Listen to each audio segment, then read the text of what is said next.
Les entretiens du marquis, bonjour à tous. Est-ce que nous assistons à la fin du conflit entre l'Ukraine et la Russie? Est-ce que nous assistons également à la fin d'Emmanuel Macron? Ce seraient deux excellentes nouvelles, mais je ne suis pas devin, je ne peux pas prévenir l'avenir. Par contre, je peux vous donner les pièces du dossier qui vous permettront de juger. Mais avant de traiter ces deux dossiers, je voulais d'abord remercier tous ceux qui aident cette chaîne en levant le petit pouce bleu, et puis ceux qui me donnent des super thanks. Merci à Anne Pouliken, au Darwinien, à XXLDD, c'est un pseudo bien évidemment, et de Suisse, Georges Dessau. Je vous remercie du fond du cœur, c'est grâce à vous que je vais pouvoir améliorer la qualité technique. Vous vous êtes peut-être aperçu de mes petits problèmes, hein. J'ai un problème de micro, alors c'est pas un problème de micro, c'est un problème de carte son, j'ai un microprocesseur qui n'est pas suffisamment rapide, j'ai besoin de m'acheter un nouvel ordinateur, et puis bien grâce à vous ça se fera plus vite. Merci du fond du cœur, et puis je remercie aussi tous ceux qui me donnent de beaux messages du soutien. J'essaie de lire un maximum de monde, même si je suis un peu submergé. Merci encore. Alors, comme je l'ai dit en titre, il y a des bonnes nouvelles. Et pourtant, lorsqu'on regarde la presse mainstream, on a l'impression qu'au contraire, il y a une radicalisation des positions. En témoigne ce tweet de Nathalie Loiseau, qui nous explique qu'un des grands patriotes, ancien patron de la DGSE, Alain Juillet, est dans une certaine mesure un traître à la nation, puisqu'il sert les intérêts de Vladimir Poutine. Alors, ce qui est extrêmement choquant dans ce tweet, c'est de remettre en question l'honneur d'Alain Juillet, qui a été un patron tout à fait exceptionnel de la DGSE. Et puis, si j'étais Nathalie Loiseau, j'irais encore plus loin. Le général de Gaulle aussi est un traître, celui qui avait écrit la doctrine d'équilibre entre l'Est et l'Ouest. Et aujourd'hui, ceux qui essaient de défendre cette thèse, c'est mon cas, sont accusés d'être des traîtres, d'être des marionnettes dans la main du Kremlin. Alors, il faut bien comprendre que lorsqu'on utilise ces termes manichéens, lorsqu'on diabolise l'adversaire, eh bien, c'est qu'on est un totalitaire. Et c'est d'autant plus gênant, ce genre de faits, ce genre de propos, que les gens qui les tiennent sont souvent très proches de milieux atlantistes. Autrement dit, c'est une inversion accusatoire. Je l'ai dit plusieurs fois sur cette chaîne, je suis russophile, j'aime la culture russe, je connais bien l'histoire russe, je connais aussi la politique russe, et il me semble qu'il n'y a rien de honteux ou de traître à la nation, de vouloir la paix en Ukraine et de respecter la Russie. D'ailleurs, Sylvain Ferrara, qui a donné une très belle interview, et je vous invite à la regarder sur TV Liberté dans une émission d'Élise Blaise, a dit « On n'a jamais vu une telle hystérie, une telle russophobie qu'aujourd'hui ». Il explique même que pendant la Deuxième Guerre mondiale, notamment dans les rapports de la Wehrmacht, il n'y avait pas une telle russophobie. C'est vous dire à quel point nous sommes allés. Hein. Nous avons dépassé toutes les limites acceptables. Mais comment ces limites n'auraient pas été dépassées quand dans la presse, nous avons à longueur d'articles ce genre de choses. Par exemple, l'ambassadeur d'Ukraine nous explique que les Russes pourraient effectuer une frappe nucléaire sur Kherson ou détruire le barrage de Kakhovka. Alors la question que l'on peut se poser, est-ce que cet ambassadeur dit des choses réelles? Est-ce que nous avons des témoins qui nous permettraient de savoir exactement ce qu'il en serait? Parce qu'on a affirmé beaucoup de choses du côté ukrainien qui ne se sont pas toujours révélées très justes, on va dire cela comme ça. Eh bien, nous avons Régis Le Sommier, qui est grand reporter, qui nous explique que lorsqu'il était à Kherson en septembre, le barrage de Kakhovka était l'objet de tirs d'obus ukrainiens, je l'ai vu de mes yeux. Pour les Russes, faire sauter ce barrage est irréaliste, car cela pénaliserait directement la Crimée. On ne voit pas non plus pourquoi ils lanceraient une bombe sur une ville qu'ils occupent. Ça nous rappelle exactement le même scénario de la centrale de Zaporizhzhia. Nous avons aussi des accusations ukrainiennes pour nous expliquer que les Russes avaient sabordé leur propre gazoduc ou avaient bombardé leur propre pont en Crimée. Cela ne tient pas vraiment debout et nous remercions Régis Le Sommier de nous l'expliquer. En effet, si les Russes s'amusaient à se faire sauter ce barrage, la Crimée serait entièrement sous les eaux, jusqu'à 5 mètres d'eau. Donc il y aurait des milliers et des milliers de russophones et de Russes, puisque la Crimée appartient à la Russie, eh bien, qui m'auraient noyé. Donc ça n'a pas de sens. Et on a surtout appris que les Russes étaient très inquiets et qu'ils avaient manifesté leur inquiétude directement à l'ONU par la voix de leur ministre russe de la Défense qui accuse Kiev de préparer des bombes sales. Alors nous avons énormément d'informations sur ce sujet, les Russes en tout cas l'affirment, nous attendons évidemment des confirmations de la part des Occidentaux, mais il n'en reste pas moins qu'il y a de très nombreuses inquiétudes. Alors, est-ce que nous allons assister à une catastrophe? Est-ce que ceux comme Nathalie Loiseau et les européistes qui veulent aller jusqu'au bout, est-ce qu'ils vont gagner? Ou au contraire, est-ce que nous avons des gens qui veulent la paix, qui veulent véritablement autre chose? Mais à côté de toutes ces inquiétudes, il y a des gens qui veulent la paix. Alors là, on est très étonné. Qui veut la paix aujourd'hui en Europe? Je vous ai présenté que des hystériques, que des gens qui veulent des solutions radicales. Et là, nous avons un personnage français qui veut la paix, Emmanuel Macron. Alors, on est heureusement que nous sommes bien assis, puisque c'est un virage à plus de 180 degrés, il nous avait promis la guerre, et maintenant il nous parle de paix. Que se passe-t-il? D'autant que c'est très clair, hein, ce n'est pas seulement que des effets de langage creux. L'article du Figaro est assez clair, il faut avoir le courage de vouloir la paix.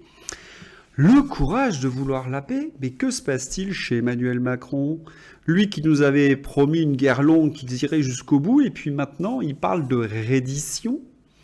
Ah ah, ça devient très intéressant. Parce que, tout simplement, lorsqu'on regarde la situation sur le terrain, la Russie a acheminé du matériel, a acheminé des hommes, les troupes ukrainiennes n'ont pas pu percer, la Biélorussie est en train de préparer ses troupes, que les bombardements qui ont eu lieu sur l'Ukraine, qui ont à peu près cassé toutes les centrales électriques, hein, et on sait très bien que si un pays n'a plus d'énergie, eh bien il risque de s'effondrer sur lui-même.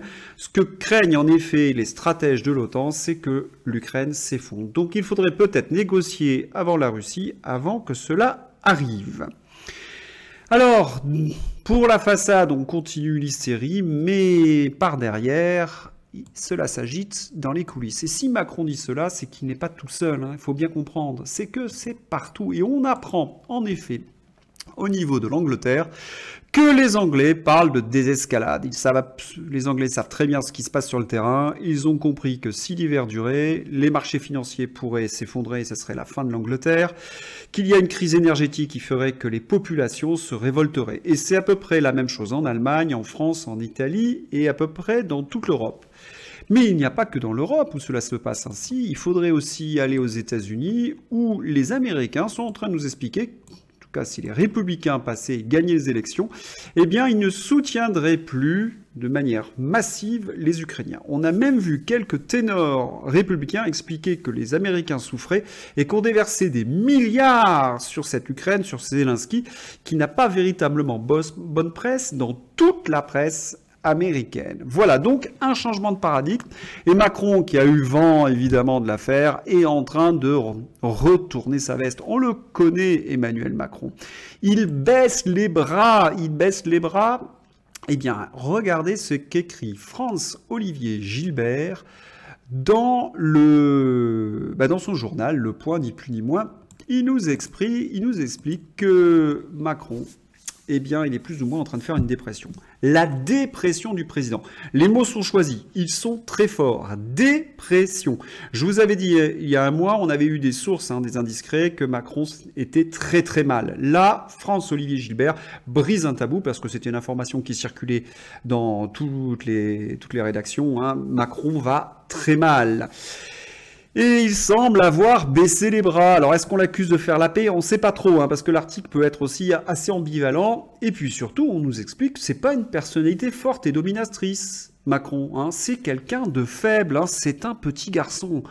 Oh là là là là, ça c'est vraiment pas gentil de la part d'Olivier Gilbert. Alors, c'est pas un journaliste que je respecte énormément, mais il y a une chose qu'on doit reconnaître à Fogg, c'est qu'il est très bien informé. Donc, dans certains milieux, on aimerait peut-être se débarrasser d'Emmanuel Macron. D'autant plus que nous voyons apparaître ce genre de sondage où il perd 7 points en un mois. On dit que c'est sa gestion des pénuries qui lui coûte cher. Alors, certains pourraient me dire 36% qui sont encore favorables à Emmanuel Macron. Mais si vous regardez bien le sondage, c'est un sondage BVA. Donc 36% chez BVA, c'est peut-être pas tant que ça dans une certaine mesure. Quant à Elisabeth Borne, évidemment, la baudruche se dégonfle. Il perd l'appui de certaines rédactions, il perd l'appui des Français, et nous savons qu'au Parlement, c'est une foire d'empoigne et que ces députés n'en peuvent plus. Alors on comprend bien qu'il ne va pas très bien. Et puis nous avons vu l'affaire Lola. Nous savons sa responsabilité dans le fait de la non-application des OQTF, et nous avait promis l'inverse. Nous avons vu la crise énergétique, il a fermé Fessenheim. Nous avons vu la crise Covid, il y aurait beaucoup de choses à dire. Nous avons une crise économique, nous avons une crise des institutions, nous avons une politique liberticide sur la presse. Les dossiers s'enchaînent et cela sort quotidiennement des nouvelles contre Macron. Il ne pourra pas tenir très longtemps. D'ailleurs, je me fais aucune illusion, le système a sorti plus ou moins la baudruche de remplacement, le traître Nicolas Sarkozy. Nicolas Sarkozy, c'est quelqu'un pour qui j'ai voté, et je lui en veux énormément. Je me suis fait abuser comme beaucoup de Français, j'aurais mieux fait de m'abstenir dans une certaine mesure, parce qu'entre lui et la socialiste Ségolène Royal, je vois pas trop la différence en fait. Il a mené une politique de gauche et il nous a fait entrer dans l'OTAN. Donc Sarkozy, c'est l'homme du système, c'est l'homme de l'atlantisme. Eh bien, le système peut-être est en train de nous le ressortir, voir comment il est accepté par les Français. Sachez que Sarkozy n'aurait pas pu donner une telle interview si Macron allait bien et s'il était tout puissant. D'autant plus que ce qui apparaît, et pour les européistes, ça leur fait très mal, mais nous le savions depuis 30 ans, eh bien que Berlin s'essuie les pieds sur la France. Ça fait 30 ans que Berlin s'essuie les pieds sur la France. Vous me direz, Macron, tout le monde s'essuie les pieds. C'est devenu un punching ball. Donc Macron a en plus perdu toute crédibilité à l'extérieur. Et on est en train de nous dire, ah oui, ça se passe mal entre la France et l'Allemagne. Il y a une sorte de divorce, mais ce divorce, il a eu lieu depuis fort longtemps. À partir du moment où les Français se sont couchés devant les Allemands en ont profité. Alors, dans les autres bonnes nouvelles, je vous avais parlé du professeur Péronne, le 13 septembre, il avait été mis devant la justice. Eh bien, il a remporté l'ensemble de ses procès. Et comme dit Michel Jean-Dominique, c'est une véritable réhabilitation. C'est un triomphe. On est heureux pour le professeur Péronne. Je vous avais donné une vidéo montrant qu'il avait lancé une opération judiciaire contre Bill Gates, et là, il gagne devant la justice, c'est formidable. Et ce qui est encore plus formidable, c'est que ses ennemis, les no-fake-med, ceux qui ont harcelé, qui ont répandu de très mauvaises nouvelles, et je pense notamment au jeune Nathan Pfizer-Smadja, qui est dans le groupe de Jomier, qui était dans le groupe de médecins macronistes pro-confinement, pro-passe vaccinal, pro-masque, pro-répression, et qui était dans la perte de nos libertés, eh bien, il vient d'avoir une sanction ordinale. Donc c'est un double succès, Péronne réhabilité et ses adversaires qui sont sanctionnés. Seulement, j'ai une remarque à faire. Chaque fois que Péronne passe en procès, cela fait la une des journaux. Chaque fois que le professeur Raoult a un procès, en tout cas, on porte plainte, ça fait la une, on se souvient encore des éditos de Patrick Cohen qui l'accusent, mais lorsqu'ils gagnent leur procès, vous ne verrez jamais le résultat de ces procès en une. Ce qui fait que lorsque vous discutez avec des gens dans la rue, ils vous expliquent que le professeur Péronne, eh bien, c'est quelqu'un de pas bien, parce qu'il est accusé par la justice. Mais non, puisqu'il gagne ses procès. Et c'est la même chose pour Raoult. Vous voyez, il y a ces deux poids, deux mesures qui sont véritablement d'une grande tristesse malgré tout. Il n'y a que la réinformation qui essaie de rétablir l'équilibre, mais en ce moment, on déguste. Et puis je voulais terminer sur des gens qui m'inquiètent, ce sont les Verts, leur radicalité. J'avais vu les extrémistes covidistes, il y a les extrémistes verts, il y a des gens comme ça qui en ce moment attaquent des œuvres d'art. À partir du moment où vous attaquez des œuvres d'art, vous êtes un iconoclaste, comme les talibans avaient fait sauter les Bouddhas en Afghanistan. Ils essaient, pour se rendre intéressants, pour avoir leur quart d'heure de célébrité, d'abîmer pour parler du réchauffement de la planète. Eh bien, parlons-en justement des efforts que font les Français. La France est un des pays, justement, grâce au nucléaire. C'est le 4e pays le plus vert au monde grâce au nucléaire, parce que nous avons une électricité qui est non carbonée. Et pourtant, nous avons aujourd'hui des extrémistes qui vous expliquent exactement le contraire. Nous sommes véritablement dans une forme de totalitarisme vert. Et c'est aussi quelque chose contre ce totalitarisme contre lequel il va falloir lutter. Eh bien, voilà comment se termine cette vidéo. Nous allons peut-être vers la paix. Nous verrons si les extrémistes ne l'emportent pas pour ceux qui veulent vraiment, qui ont quand même une réflexion un peu plus poussée que Nathalie Loiseau et tous les cinglés qu'on voit sur les plateaux de télévision. Nous voyons un Emmanuel Macron vraiment sur le reculoir, on ne sait pas combien de temps il va tenir, et que François-Olivier Gisbert lui mette ses 2 claques, là, c'est plus qu'un signe. Et enfin, nos adversaires, ne nous trompons pas, ce sont les alliés d'Emmanuel Macron, ce sont les Verts, et il faudra lutter contre eux. Et puis, dans la lutte contre la désinformation de tous ces gens-là, le professeur Perron a été réhabilité, et les no-fake med ont été condamnés. Bah alors écoutez, c'est presque champagne aujourd'hui. Espérons que cela dure. Voilà. Si vous avez aimé cette vidéo, n'hésitez pas à la liker, à la diffuser sur les réseaux sociaux. Et puis à bientôt pour une nouvelle vidéo. Bye bye.